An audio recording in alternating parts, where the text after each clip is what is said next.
Meus amigos, bom dia. Ainda nesta fase inicial, onde apresentamos alguns símbolos, figuras de linguagem e princípios metafóricos dentro desta fase inicial da hermenêutica da Bíblia hebraica, vamos mostrar, nesta altura, algumas interações e usos destes símbolos para mostrar exemplos de sua uniformidade ao longo de todo o Tanar. Neste caso, ainda pelo menos uma ínfima parte. Isso é muito importante, por isso a enfatizo. Não vamos neste momento relatar o caso da Parashá Lech Lechá de Bereshit, Gênesis 2:1, para não repetir o que já foi mencionado anteriormente. Vamos seguir em frente, indo a um outro Lech Lechá, Vá para ti. Agora é um quadro novo e dará para sentir a maior influência das metáforas, onde usa as palavras Harim, montanhas no plural, sendo seu singular Har.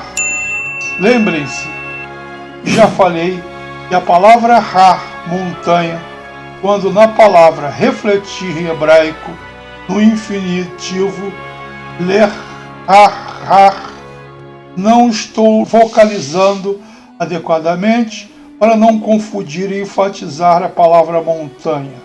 Har.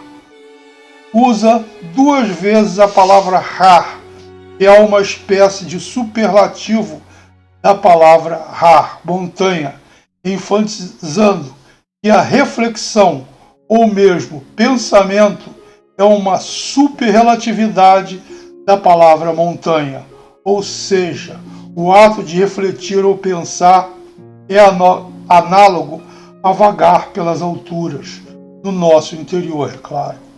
Não se importem com o lê no início da palavra, que é a preposição para, cujo objetivo é o de formar o infinitivo do verbo.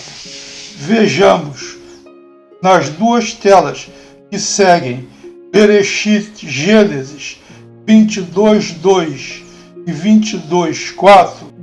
E ele disse: por favor, pegue seu filho, seu único, a quem você ama, sim, Isaque, e vá para ti, para a terra de Moriá e traga-o lá para um holocausto, em uma das montanhas, das quais eu vou dizer a você.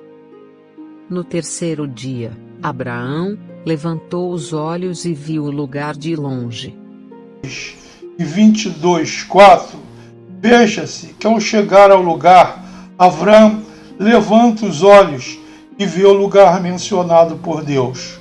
Levantar os olhos na literatura da Torá significa uma espécie de elevar espiritualmente a sua consciência, tendo o mesmo lugar significado que abrir ou desvendar os olhos, sendo encontradas em muitos momentos de relatos de profetas, onde eles veem os objetivos espirituais em profecias e coisas semelhantes. Vejam as duas telas que se seguem. Terrelim Salmos 121 e 119:18. Uma canção para subidas. Erguerei os olhos para os montes, de onde virá meu socorro. Desvenda os meus olhos e verei as coisas ocultas da tua Torá. No Passuk versículo, ele cita as terras de Moriá, Lech Lechá al Eretz HaMoriá, e vá para ti a terra de Moriá, tendo este último mais internamente aos desejos de Moriá. Vejam que neste relato, Abraão está indo ao Monte Moriá, Monte Sion, Monte do Templo de Jerusalém. Evidentemente, nesta fase do relato bíblico, ainda não tinha sido construído. O templo sagrado, o Beit HaMikdash, o templo de Jerusalém, é, na verdade, o lugar mais sagrado de nosso interior. Será habitado por Deus, como Ele mesmo na Torá diz: construam um templo para mim e habitarei dentro de vocês. A tradução não está correta quando diz no meio de vocês. Vou voltar a isso mais tarde, em outro vídeo, com a tradução com maior precisão. A construção do templo é o nosso trabalho quando caminhamos para a nossa retificação. É um dos trabalhos a cumprir. Vemos com isso que a Akeida, o sacrifício de Isaac, é metafórico, mencionando um filho muito amado. Veremos isso em outra época, em outro vídeo. Há vários níveis dentro do Pardês para isso, mas requer explicação detalhada e não temos tempo para fazê-lo. Vemos que com isso Deus não mandou um pai já velho sacrificar o seu único filho amado para provar uma coisa que Deus já saberia. Veja que Ele é eterno e já sabe tudo. Sendo esse filho seria aquele, o herdeiro da linhagem de Israel, e Avrão já saberia disso. Vamos ao nosso vídeo. Vídeo 27, a queda de Esaú. Voltando à nossa história. Yaakov, na verdade, já tinha o Olam Rabá, o mundo vindouro. Esaú já tinha o Olam Azé, este mundo. Os dois brigavam pela herança dos dois mundos, conforme dito por Rashi / informação vinda do Midrash. As características de Esaú. Esaú igual peludo igual Jafeto, não se desenvolveu com o tempo, não Mussá. Também um animal, pois este nasce praticamente já feito. A palavra Isui da mesma raiz, representa feito, acabado.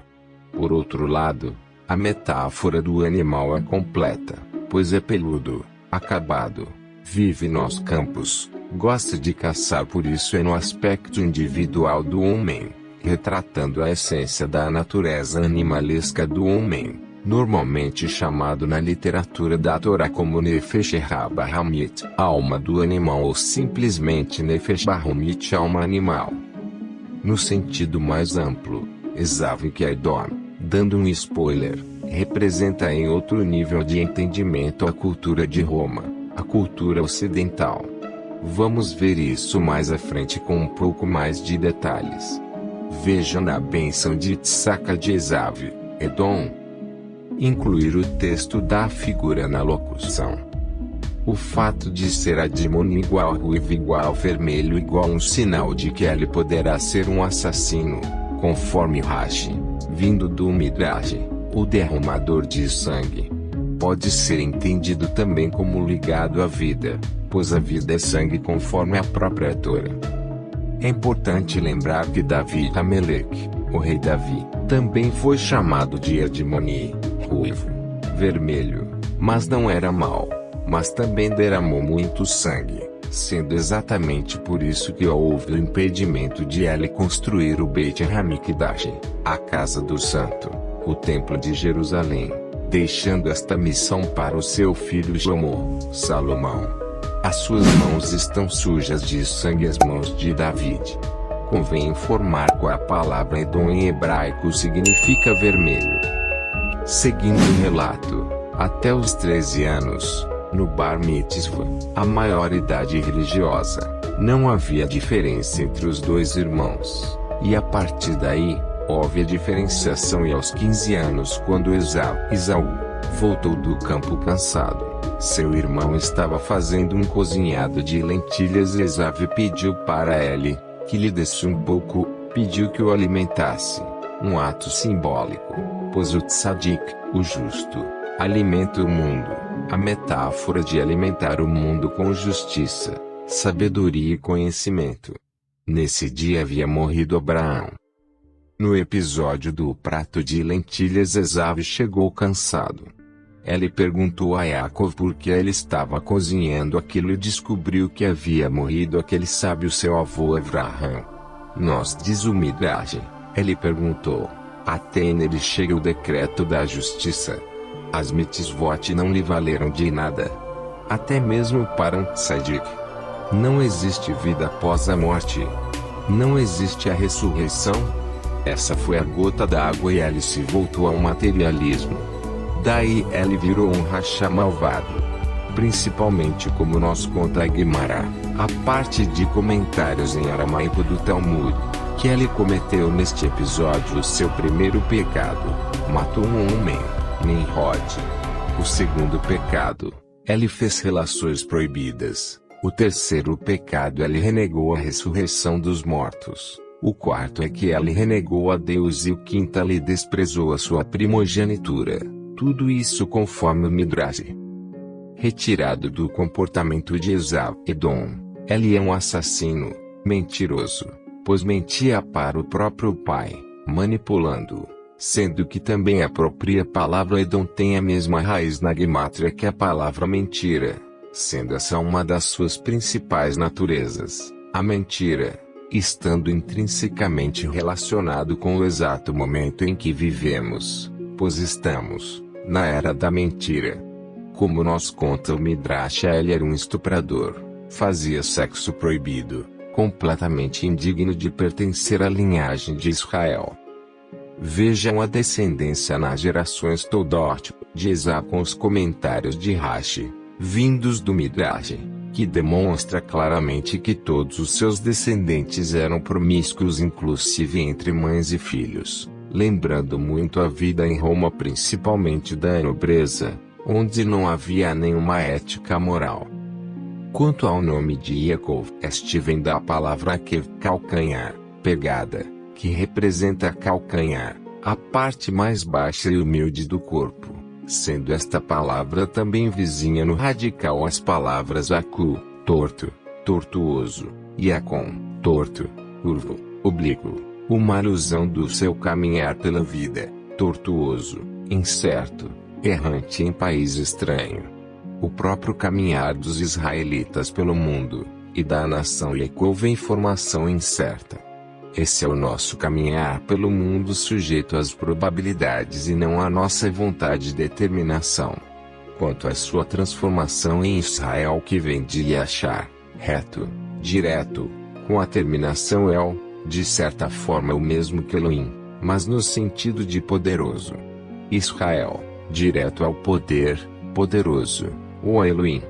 Isso é uma alusão a que cumpriremos a condição de termos sido criados à imagem e semelhança de Elohim, conforme Bereshit, Gênesis 1:27. Elohim criou o homem à sua imagem, a imagem de Elohim o criou, homem e mulher os criou no vídeo, de sermos poderosos, mas precisamos alcançar a santidade como em Vaikra, Levítico 19:2, no início da Parashá Kedoshim, santidades, e por isso o reto é o poder, reto é Elohim.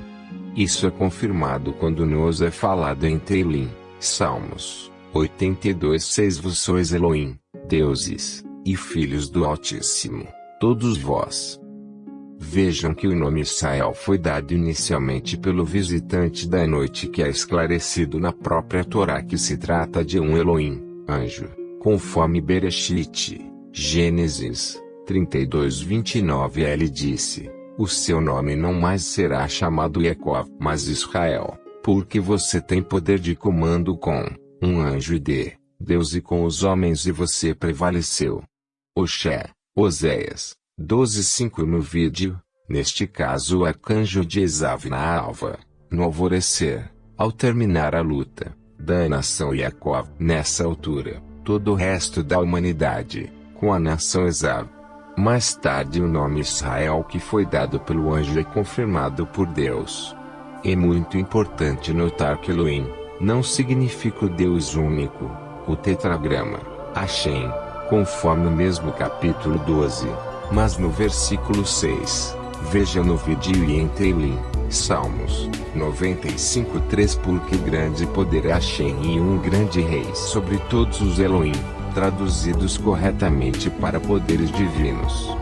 Ficando claro aqui que o Deus único é Hashem, o nome, o tetragrama, Conforme a declaração da prece Shema Israel, ouça Israel, Hashem é o nosso Deus. Hashem é um, mas os Elohim são criaturas, seres já criados, mas que também são criadores, ou Malahim, mensageiros, anjos. Friso isto aqui porque para a Torá, Malahim e Elohim são intercambiáveis, significando a mesma coisa. O que fica claro até agora é que durante todo o tempo, só estamos falando de metáforas que nada têm a ver com arqueologia e história, onde se entrelaçam com significados e raízes de palavras, todas ligadas por etimologias através de raízes consonantais em uma estrutura de seres míticos e metafóricos, que encerram verdades profundas, mas fazem a menção de personagens muito antigos que faziam parte das tradições de Canaã, mas que estavam separados geograficamente e foram unidos em uma só história para dar significado ao assunto.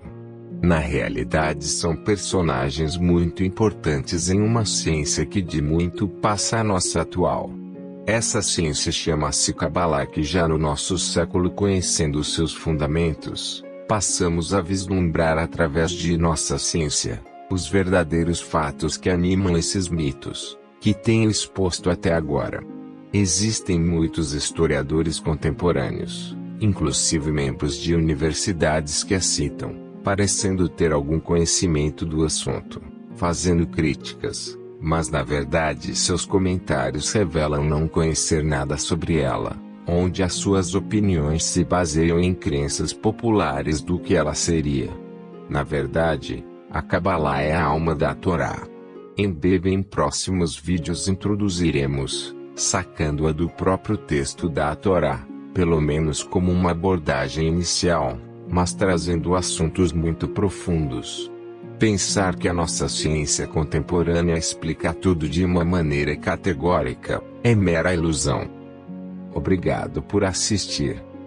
Continua no próximo vídeo. Shavua Tov, boa semana. Obrigado por assistir. Espero que tenham gostado deste vídeo e tenham absorvido mais um pouco deste assunto. Se gostaram, por favor, deixem um comentário abaixo, compartilhem com seus amigos e ativem o sininho. Se quiserem ver mais conteúdo como este, inscrevam-se no canal para receber atualizações regulares.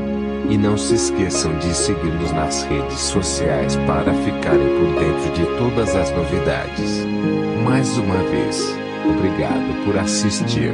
Será dada continuidade a este assunto nos próximos vídeos.